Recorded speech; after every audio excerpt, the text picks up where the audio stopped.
என்னன்னா, நம்ம நிறைய நேரத்தில் கர்த்தர் ஏதாவது ஒரு அற்புதம் செய்யும் போது எல்லா அற்புதத்தையும் ஓப்பனா சொல்லிடுவோம். இப்படி நடந்துச்சு அப்படின்னு சொல்லுவோம். ஆனா அது கூட சில நேரத்தில் ரொம்ப டேஞ்சர்.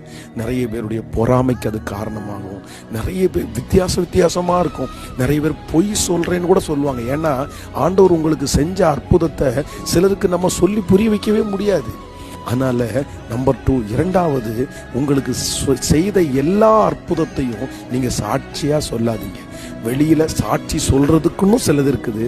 சில அற்புதத்தை நமக்குள்ளேயே வச்சுக்கலாம். அது ஆண்டவருக்கும் நமக்கும் தெரிஞ்சா போதும். நம்பர் 3, மூன்றாவது, ஒரு தேவனுடைய பிள்ளை யாரிடத்துலையும் சொல்லக்கூடாதது என்னன்னா, உங்களுடைய விஷன், உங்களுடைய தரிசனம், நீங்க என்ன வாங்க போறீங்க, என்ன செய்ய போறீங்க. நான் வீடு கட்ட போறேன், அடுத்த வருஷம், ஏதோ ரொம்ப முக்கியமானவங்க அப்படி, அது ஒரு சூழ்நிலை. ஆனா எல்லாரிடத்துலையும் நம்ம என்ன பண்ணி இந்த மாதிரி